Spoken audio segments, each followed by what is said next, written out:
Today we are going to talk about one of the most mysterious places in the world, Poveglia, a small abandoned island near Venice, Italy.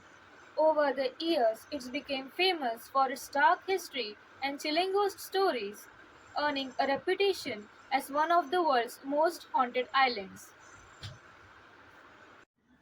Everyone knows Venice of Italy. It feels like a city floating in water and is called the City of Romance for its gondolas and night view. But about 5 kilometers south from there is an island so tiny that it isn't even mapped. It's called Poveglia. The story I'm sharing today is all about that island. This was during 14th century. Black smoke rose from this island every single day. This smoke never died down, day or night, and it blackened the entire island.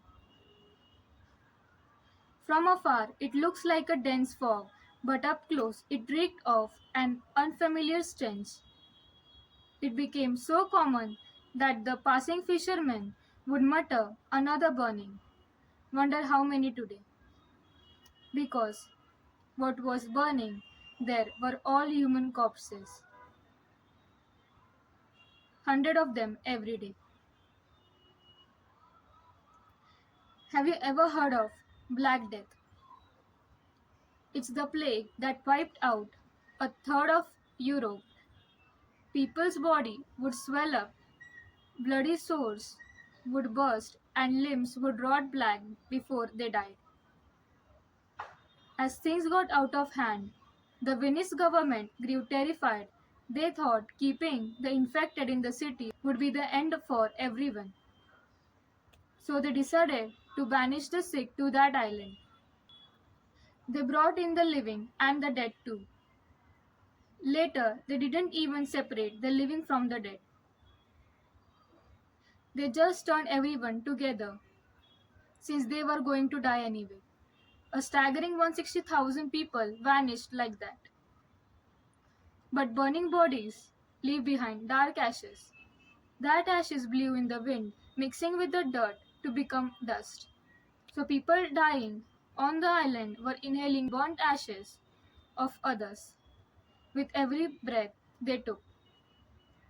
There was even a saying, half the dirt on Poveglia is human ashes.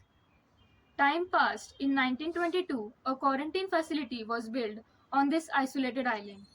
This time it was a psychiatric hospital, and a very bizarre treatment began there, called prefrontal lobotomy. Back then, they believed mental illness happened because the impulse controlling frontal lobe was broken. So they invented a surgery to scrape out the frontal lobe to cure the illness. The hospital director would shove an ice pick through the patient's eyelids, stab them into their frontal lobes, and sever the connection. Naturally, most patients died post surgery, and those who barely survived became vegetative from brain damage. But absurdly, the director thought they became so calm and the treatment was the success. The terrified patients tried their best to act normal, but most of the people saw their symptoms worsen after being admitted.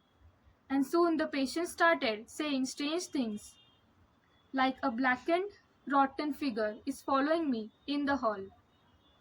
I smell burning in empty bathrooms. What patients saw looked exactly like the plague victims centuries ago. But the director shrugged it as a typical hallucinations. He targeted those patients claiming those claims and subjected them to surgery. Until one day, the director who performed the surgery saw the exact same thing. Then the director realized it is his time to get the surgery. A few days later, a man jumped off from the hospital bell tower. It was the director. He scrambled the brains of hundreds of people without batting an eye. But when it was his turn, he couldn't handle the terror. After the hospital was closed, For good, the island was abandoned again.